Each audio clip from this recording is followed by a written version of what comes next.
Assalamualaikum warahmatullahi wabarakatuh. Bismillahirrahmanirrahim. Alhamdulillah wa syukur ala ni'amillah wassalatu wassalamu ala rasulillah la haula wala quwata illa billah amma ba'da. Alhamdulillah kita bisa bertemu lagi dalam kajian kitab Lubul Usul. Nah, ini kita lanjutkan nggih.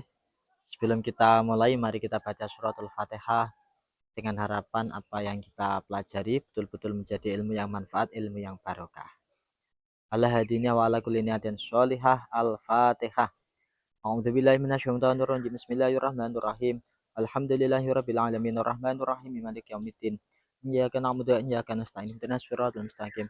Shiratal ladzina an'amta 'alaihim ghairil maghdubi 'alaihim waladdallin. Amin.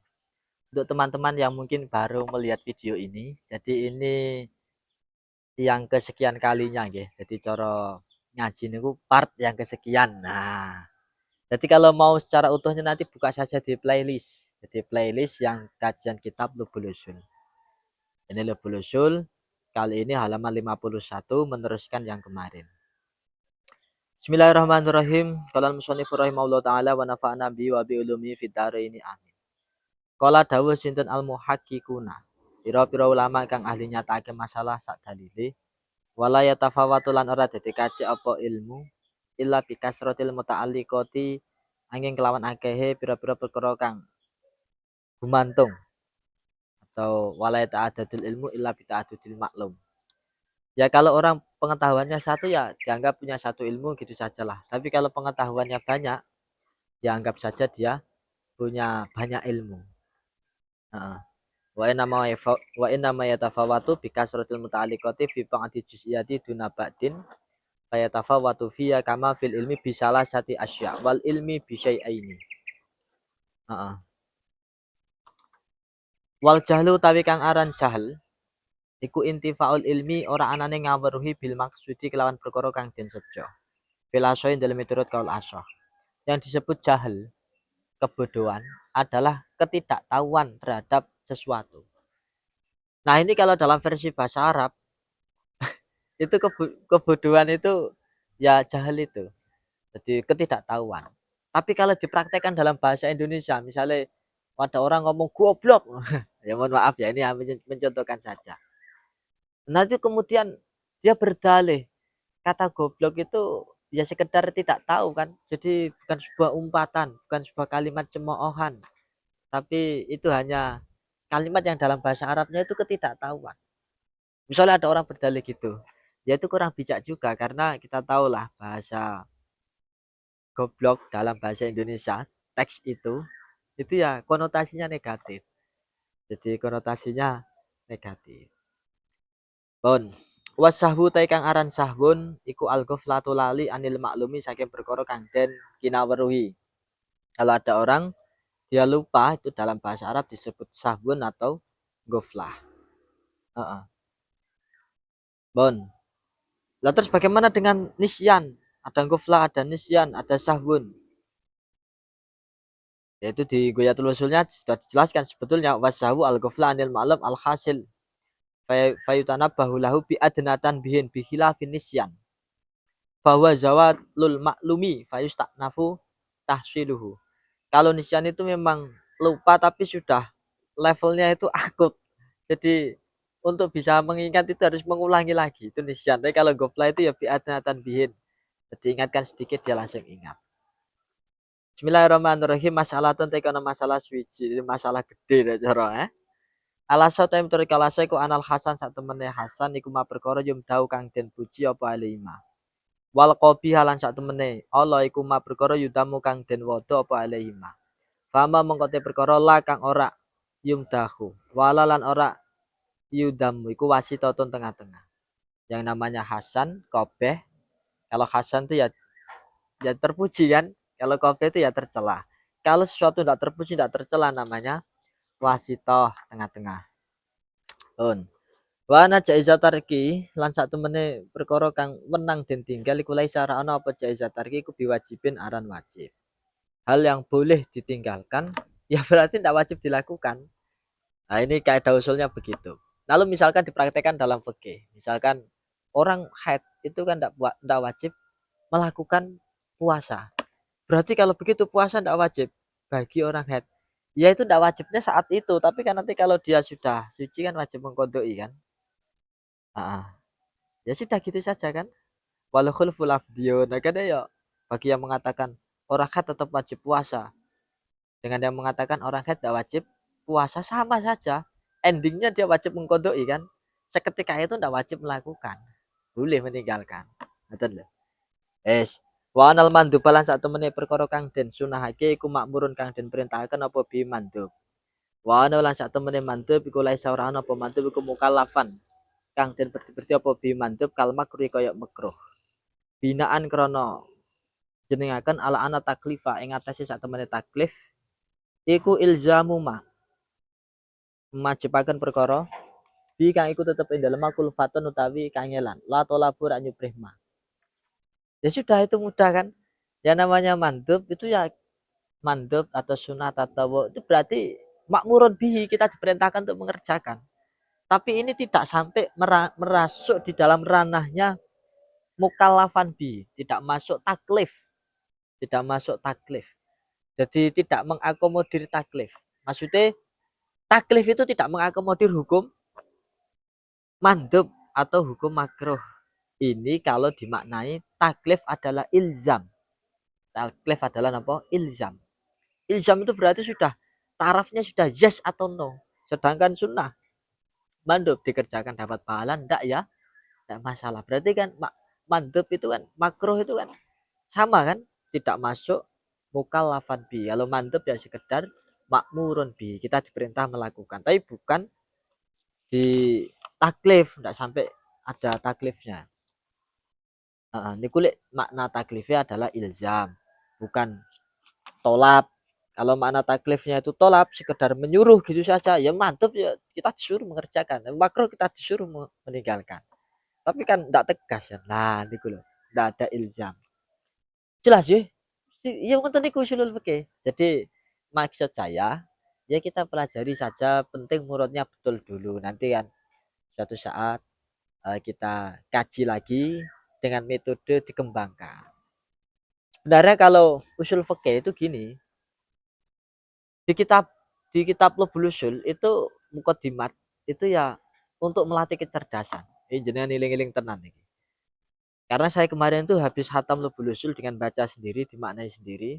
Jadi tidak saya up di YouTube karena saya rekam suara saja.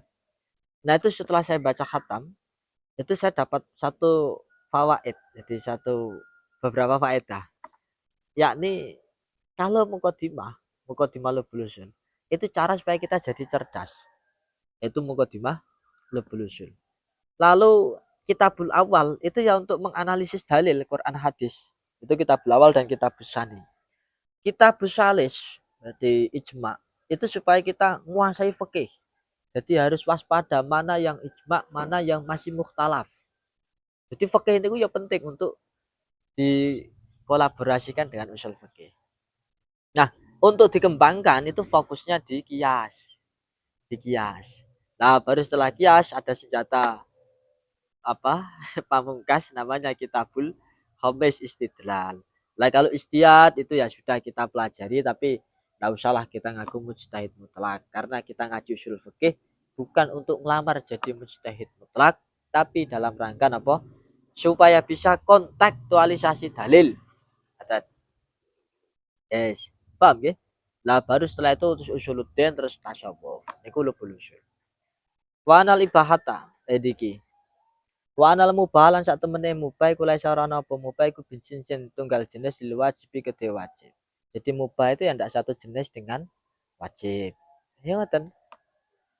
Iya kan? Wajib dituntut kok, harus mengerjakan kok. Secara datiah memang harus dilaksanakan. Kalau mubah secara datiah boleh dilakukan, boleh tidak. Oh, berarti kalau begitu mubah tidak satu jenis dengan wajib. Wa nalan sak temene mubah fidatihi dalam date mubah iku ghairu makmurin bihi, ora den perintahaken apa bihi ya mubah. Jadi secara datiah mubah itu ya tidak diperintahkan, ya dibebaskan. Mau melakukan ya silahkan, tidak ya silahkan. Heeh. Wa anal ibahata lan sak temene ibahah iku hukum syar'iyyun kang bangsa syariat. Kalau dalam usul fikih itu menyebutnya ibahah, ya mubah sama sebenarnya kan. Jadi kayak hukum itu kan tahrim. Kalau di usul fikih disebutnya tahrim, disebutnya ijab, disebutnya nadab, disebutnya ibahah, disebutnya karohah. Tapi kalau dalam fikih ya biasanya wajib, makruh, mubah, sunnah. Iya itu. Sebenarnya sama. Lawa anal ibahata hukumun syariun. Meskipun itu mubah, meskipun itu ibahah, tetap itu diakui hukum syariat. Walau khulfu tawi persulayane ku lafdun bangsa lafat. Kalau ada orang yang menggegerkan, lu itu mubah kan diberi kebebasan. Bagaimana bisa diberi kebebasan kok masuk di dalam status hukum syar'i? Wes itu wal khulfu lafdun, hanya debat teks saja. Adan. Wa anal wujuba lan sak temene perkara kang den wajibaken iku idanusi nalikane den salini apa wujub ya bagi yang mengko isa tetep apa al jawazu wenang. Bahwa utawi al jawaz iku adamul haraji ora anane dosa. Jadi kalau ada suatu hal yang diwajibkan lalu diamandemen, dihapus, disalini, dinasakh, maka status hukumnya akan berubah menjadi jawaz. Berarti kalau dilakukan tidak ada dosanya dan tidak ada pahalanya. Ya ya gitu saja, jawas kan. Nah, jadi ketika ada suatu yang diwajibkan lalu kewajiban itu dihapus, hukumnya apa, menjadi apa, maka jawabannya jawas. Meskipun nanti masih ada perbedaan pendapat, ada yang mengatakan jawas, ada yang mengatakan nadab atau sunnah, karena ketika wajib dihapus ya step paling bawahnya itu ya sunnah bukan mubah, ada yang seperti itu. Ada yang mengatakan ya sudahlah nanti kembali ke hukum asalnya sebelum diwajibkan apa gitu saja. Niku pun perbedaan teori ngoten niku. Paham nggih? Heeh.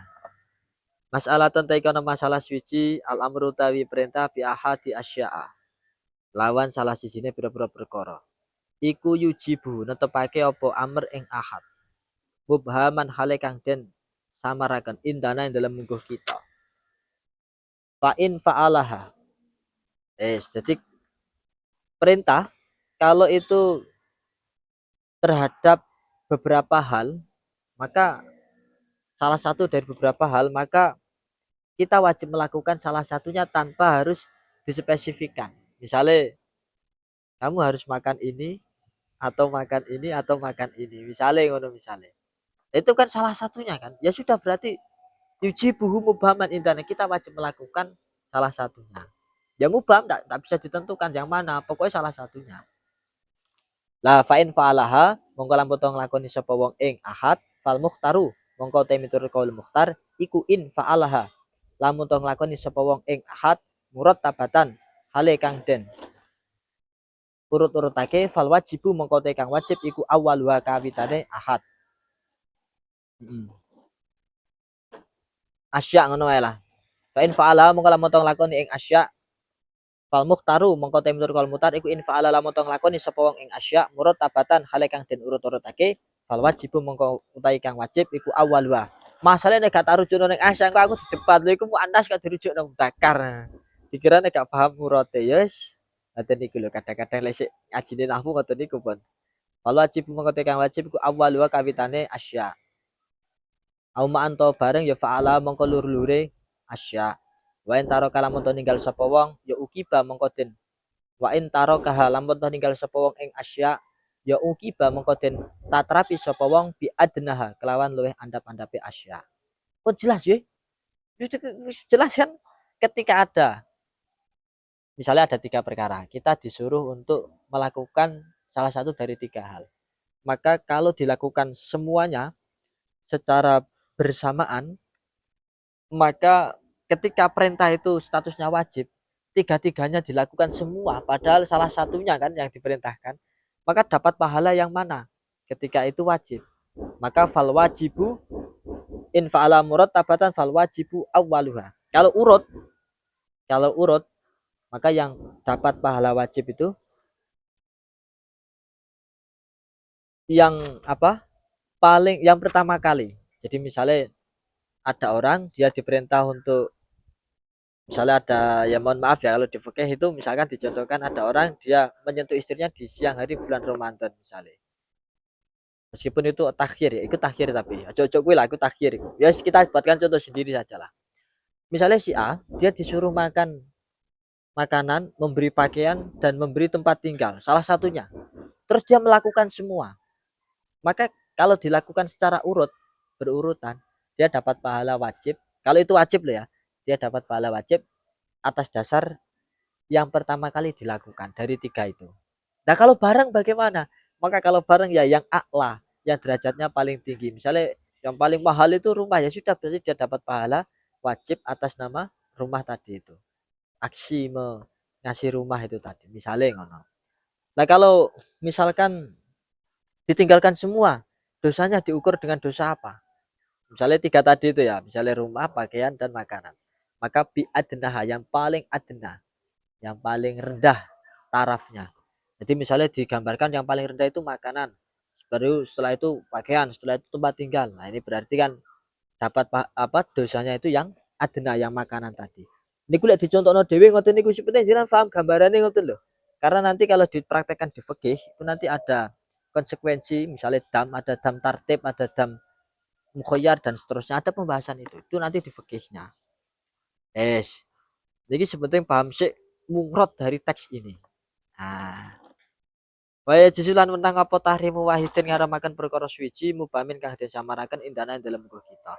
Boleh orang itu dilarang untuk atau diharamkan untuk melakukan salah satu dari beberapa hal.